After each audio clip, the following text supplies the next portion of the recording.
Friends, welcome to AKP kitchen. இன்னைக்கு நம்ம என்ன பார்க்க போறோம்னா பாருங்களேன், என் கையில் இருக்கிறது வந்து கொத்தமல்லி. இது வந்து ஒரு கட்டு கொத்தமல்லி வச்சு நான் இன்னைக்கு வந்து சூப்பரான ஒரு டிஷ் தான் பண்ண போகிறேன். இந்த டிஷ் ஒரு நாளில் சாப்பிட்டு முடிக்க முடியலன்னா நீங்கள் அதை வச்சு ஸ்டோர் பண்ணி ஃப்ரிட்ஜில் வச்சிங்கன்னா 1 மந்த் வரைக்கும் உங்களுக்கு சூப்பராக இருக்கும். ஸோ அந்த மாதிரி ஒரு தொக்கு தான் நம்ம பார்க்க போகிறோம். அது எப்படி பண்ண ரொம்ப ஈஸி, பிகினர்ஸ் கூட ஈஸியாக செய்யக்கூடிய விதத்தில் தான் இருக்கும். ஆனால் ரொம்பவே டேஸ்ட்டாக இருக்கும். இந்த கொத்தமல்லி வாசனைக்காகவே நீங்கள் நிறைய சாப்பிடலாம். ஸோ அந்த அளவுக்கு ஒரு சூப்பரான ஒரு ரெசிபி தான் நம்ம பார்க்க போகிறோம். வாங்க எப்படி. இப்போ பார்த்தீங்கன்னா நமக்கு கொத்தமல்லி நல்ல சீசன் செம்மையாக கிடைக்குது. நல்லா ஃப்ரெஷ்ஷாக கொத்தமல்லி வந்து ஒரு 2 கட்டே 10 ரூபா அப்படி தான் கொடுக்காங்க.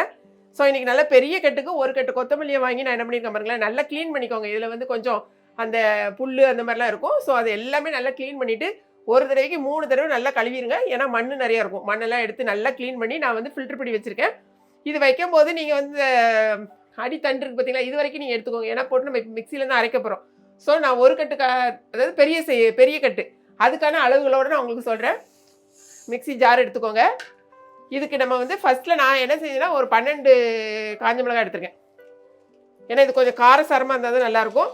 உங்களுக்கு தேவைன்னா கொஞ்சம் குறைச்சிக்கோங்க, இல்லை கூட்டிக்கோங்க. எப்போவுமே இந்த மாதிரி தொக்கு மாதிரி நம்ம செஞ்சு சாதத்தில் போட்டு பிசைஞ்சு சாப்பிடும்போது கொஞ்சம் காரம் நிறையா இருந்தால் தான் நல்லாயிருக்கும். ஸோ ஒரு 12 காஞ்ச மிளகாய் எடுத்துருக்கேன். ஒரே ஒரு சின்ன துண்டு இஞ்சி எடுத்துக்கோங்க. இதுக்கு இந்த அளவுக்கு. நீங்கள் கொஞ்சமாக எடுத்திங்கன்னா கொஞ்சம் கம்மி பண்ணிக்கோங்க. அதே மாதிரி எல்லாமே இந்த அளவுக்கு எடுத்திருக்கேன். ஒரு 6-7 பல்லு பூண்டு எடுத்திருக்கேன். அதையும் நீங்கள் ஆட் பண்ணிக்கோங்க. நம்ம கொத்தமல்லியும் உள்ளே போட்டுக்கோங்க. இது மிக்சியில் ஒரு அடி அடிச்சோடனே டக்குன்னு கீழே இறங்கி ஓடிடும். பார்க்க தான் நிறையா இருந்த மாதிரி இருக்கும்.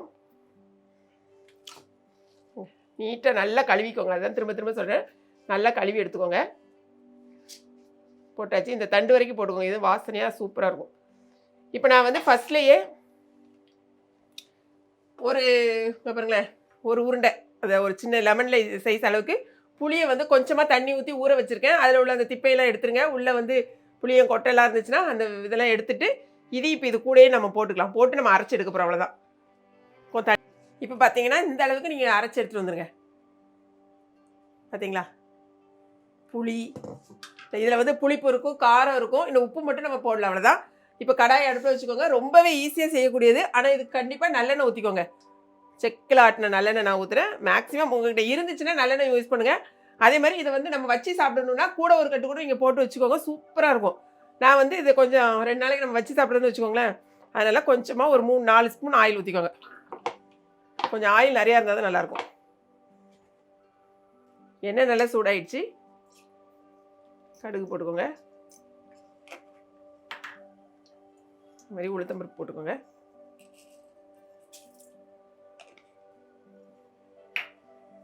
ரெண்டு வெடிக்கும் போது ஒரே ஒரு கருவேப்பிலை, ஒரு கொத்து கருவேப்பிலையை வந்து கழுவி வச்சுருக்கேன், அதையும் போட்டுக்கோங்க.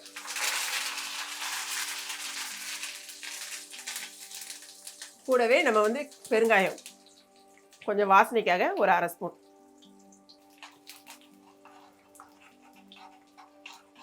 ரெண்டு நிமிஷம். கடுகு நல்லா வெடிச்சு எல்லாம் ரெடி ஆயிடுச்சு. இப்போ வந்து நம்ம சிம் பண்ணிக்கோங்க. ஸ்டவ்வை சிம் பண்ணிவிட்டு அரைச்சி வச்சுருக்கேன் விழுத போட்டுருங்க.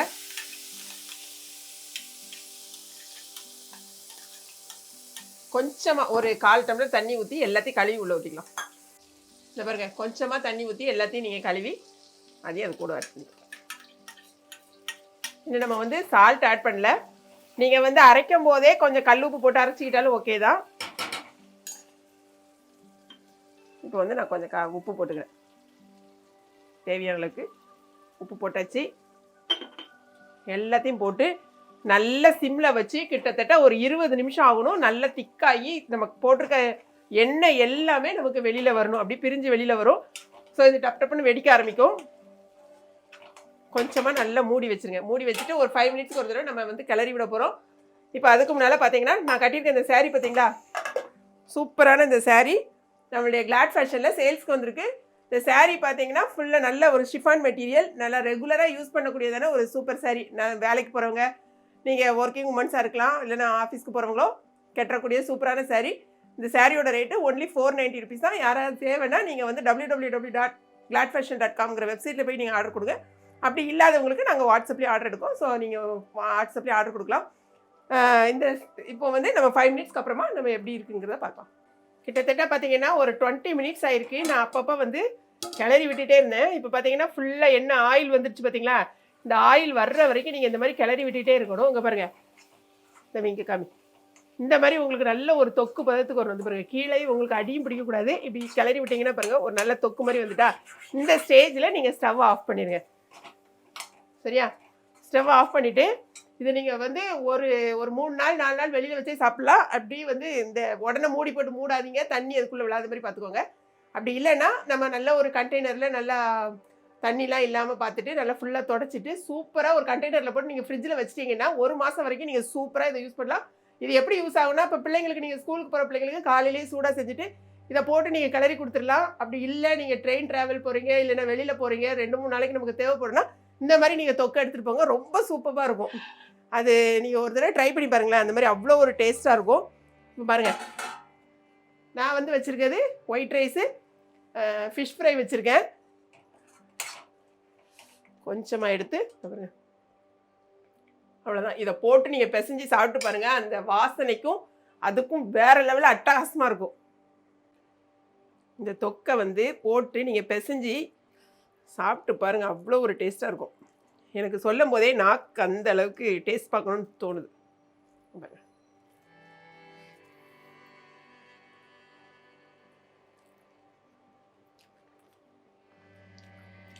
உப்பு, காரம், புளிப்பு எல்லாமே அல்டிமேட்டாக இருக்குது. வேற லெவலில் இருக்குது டேஸ்ட்டு. எனக்கு சைட் டிஷ் மீனை கூட எனக்கு பிக்கல பாருங்க. ரொம்பவே அட்டகாசமாக இருக்குது. கண்டிப்பாக இந்த ரெசிபி நீங்கள் ட்ரை பண்ணி பாருங்கள். இதுக்கப்புறம் நான் உட்காந்து நிதானமாக சாப்பிட்றேன். செம சூப்பராக இருக்குது. இந்த ரெசிபி ட்ரை பண்ணி பார்த்துட்டு பிடிச்சிருந்துச்சுன்னா லைக் பண்ணுங்கள். மறக்காமல் ஏகேபி கிச்சனுக்கும் கிளாட் ஃபேஷனை சப்ஸ்கிரைப் பண்ணுங்கள். தேங்க்ஸ் ஃபார் வாட்சிங் friends. Welcome to Glad fashion.